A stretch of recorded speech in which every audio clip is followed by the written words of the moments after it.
What's up, Instagram? Welcome back to the We Are Just Dating page. I'm Tim. This is Pauline, my wife, and we are so excited that you are clicking on this video. So, if you haven't heard, it's Tuesday. That means question of the day. Right now, we about to go. Should we even explain what it is, or should we just go for it? We might, because it might get confused with Taco Tuesday. I'll be ready. What is it? Question of the day is when you guys submit your questions about dating, singleness, relationships, love, all of that, and we do our best to answer them either according to what we understand in God's word or just our personal experience and wisdom that we gained through dating for a few years and then now in marriage. Yeah, so if you have a question, in our bio at the top of the page, I'm pointing up, as you can see it. You like it? In the bio, you can click. It's anonymous. We won't know who it is, and we would love to answer your question. All right, so we have a question that we've been asked. Let's go. Okay, somebody asked, Christian circles can be very anti-opposite sex friendships. While it may come from a good place, guarding one's heart, that was in parentheses, it has made it difficult for me to interact with the opposite sex out of fear of judgment from older folks. We gotta define older folks. I know, you're just throwing older folks under the bus. How can I love my mama. You be intentional in initiating and maintaining opposite sex relationships while saved? Wow, long question. Yes. Love the question. Yes, love the question, love the context. So my short answer is this. I believe you can be friends with the opposite sex. And that's something that you have never heard, but your pastor would tell you, no, don't do it. And we love pastors. It depends on where you go to church. But it's not going to be how you want it to be. You can be friends with the opposite sex, but it's not going to be in the way you think. And here's why I say that, because a lot of times friendships with the opposite sex need to have boundaries in order to make sure everything stays cool. Sometimes or all the time? All the time, thank you. All the time. That's my belief. And that's one thing we'll tell you guys about dating is you need to take the context, work it in your situation, because everything is different. There's no scriptures about dating, so you have to try to use biblical wisdom, but there's going to be certain things that we talk about where you got to figure out, okay, I know he said that's how you talk to his girlfriend, but is that how my girlfriend going to respond? So you got to be mindful of that. But I will say, most likely in every situation, you are going to want to make sure that you have boundaries in your relationship. Does that make sense to you? Yeah, absolutely. Now, give us an example of something. Give us an example.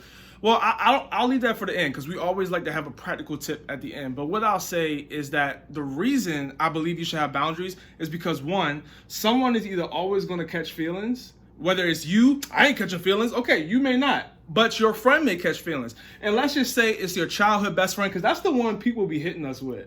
Like people will hit you. We've been friends since the sandbox, yo. I mean, we was getting our diapers changed together. Wow. So they do that a lot, and I respect that. But you may not catch feelings. Your childhood friend may not catch feelings because they may think you ugly anyway. But your girlfriend, your boyfriend, whoever your partner is, they may not feel secure or feel confident in that relationship. Yeah. And it may be because they have past issues. It may be because they're just not comfortable with it. And I can see people saying like, well, they need to grow up. They need to get over it. Ain't nothing going to happen. And that's where I want to kind of caution people. Like, yes, that may be true. But if this is somebody that you truly care about, you should at least take the time to hear them out and have we're grown, right? Let's have a conversation. Why does this make you uncomfortable? Right. And honestly, this is a good way for conflict, you guys to start learning how to work out conflict. Absolutely. Because it's going to force you to communicate. Okay, this is my friend, this is my dog. We've been down since the beginning of time.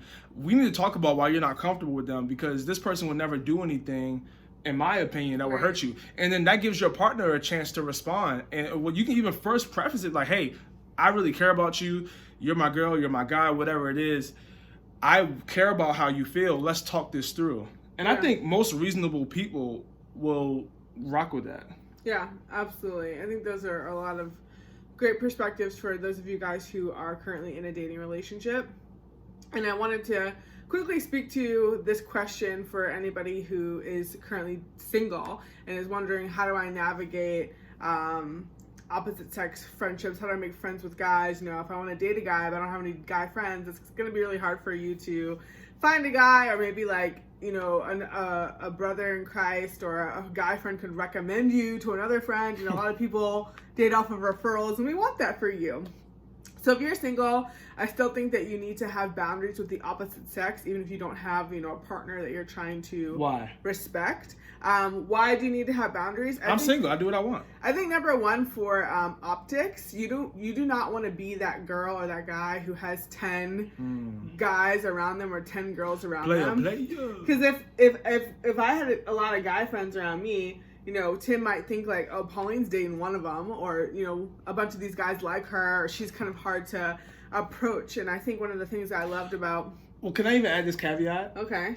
I would say yes, if I only saw you ever around a bunch of guys, that would be a red flag. But that's the case for a lot of girls, because I know a lot of girls say, oh, I don't really get along with girls. Girls are dramatic, which I can understand why you would think that. I just get along better with guys. They're easier, whatever. And they really may be like your bros, unless they're like literally your blood brothers. I think most guys would look at that as intimidating because they don't want to have to fight through a crowd for your attention, even though men are built to be competitive and to pursue, but also you want to make sure that you're not sending mixed messages and mixed signals to somebody out there who may have their eye on you.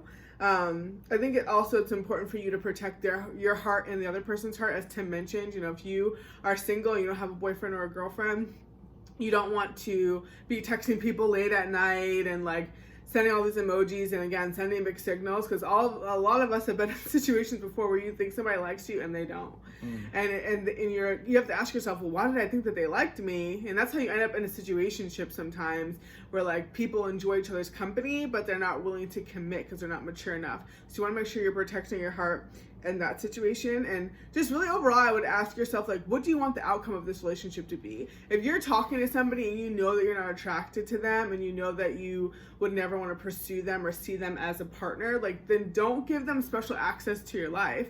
I think before Tim and I dated, and I was trying to say this earlier, one of the things I respected so much about him was that, like, he was very friendly with girls and, like, nice and kind, but I never, saw him being flirtatious with other girls, and it allowed me to trust him, where he was never that guy in church who, like, was hopping from girl to girl and was breaking hearts.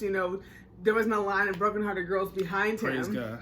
And that happens a lot because girls, sometimes we can be sensitive and catch feelings. So I think that you need to, keep boundaries and just ask yourself, how do I want this relationship to end up? And if you know you don't ever want to be with that person, then don't be giving extra ha-has and late night texts and all that stuff. Jerome, you're so funny. Yes, because that's how people also get in the friend zone and they get hurt as well, and that's just not friend kind. Zone. Yeah. I'll say one more thing before we go to the practical tip. If everything we say, you're still not rocking with it, you still like, look, this is my best friend, I'm gonna ride with them. One last thing I would say, if you truly do care about the person you're dating, is to think about what Jesus said in the Bible about one of the greatest commandments you can have, and that's love your neighbor as you love yourself. What I mean by that is, if your partner is coming to you and they're saying, look, this really makes me uncomfortable when you're hanging around this person, the least you could do is take a moment to pause and have a conversation with them and figure out a way to work past that. Because to be honest, that's what you would want. You would want someone who cares about what you have to say. Yeah, and I would even say too, as a kind of teaser for the practical tips, is if you are in a relationship, you should not have any friends of the opposite sex that your partner doesn't also know about. For us as a married couple, it's a little bit more intense. I would take it to the next level if you're engaged or married, is that I don't have any guy friends that Tim also isn't friends with them. He also has their numbers. They know who he is. Like, that's, numero uno. I think that if you're very serious about your partner and you have a childhood best friend, you should say, hey, I'm dating this person. I want you to meet them. I want you to be friends with them. They're very important to me. And that would also just let your friends know, like, that they don't like you and that they cannot have you without your partner. And you guys kind of come as like a package deal to eliminate any weirdness. Yeah, so let's get into the practical tips. We never want to leave you guys just with a bunch of information and no practical ways to walk it out. So Pauline kind of already alluded to it. One, if you're in a relationship, be intentional about letting your partner get to know your friend, because that's going to make things a lot easier. I remember when I was in college, I had a friend who I actually met in college, nice girl, she's super cool, and I was like, yo, we should continue this friendship after school, but Pauline had never met her. Oh, yeah. And she was actually already married, which was a whole nother story. So we set up a time for me, and I had never met her husband. So me and Pauline, we were just engaged, maybe. We were dating. Yeah, we were dating. We was young in the game. We were dating, and then we were like, yo, let's go on a double date with her and her husband. We went out, we hit it off. We were all cool, started a group chat, and like now those are some of our closest friends. Yeah. So you never know where something can lead. I just say try to bring your partner into that relationship with you. Don't hide it as this some special relationship that you had since the sandbox. Like, no, like now me and my partner, we're working towards becoming one. Hey, let's come in. Let me introduce you. Let me get to know you and the person. So just so everyone can be on the same page and work that relationship out. Yeah. And then a practical tip for single people is to ask any mentors or friends that you have, trusted friends in your life, how you're perceived by the opposite sex. Because you want to keep in mind, you know, if you're single, you're trying to attract a spouse, right? So you want to make sure that you're aware of how you look to someone who could be a potential spouse. Sometimes for us as girls, we think like, oh, the girls are fine with me. But to a guy, guys think completely different.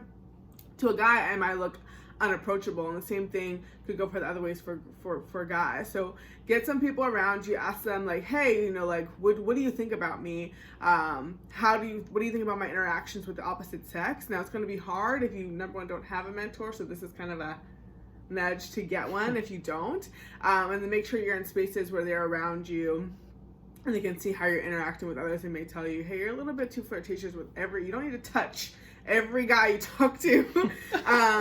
Or they might say, bro, you don't smile enough, you know, when you're speaking to females, like, you know, make sure you're coming across kind. So I would say that that's a practical tip for our single people out there. Absolutely. So that was the question of the day. Yes. Can you be friends with the opposite sex? If you got more questions, put it up in the question box at the top of our bio. And we will see you next Tuesday for question of the day. Bye, guys.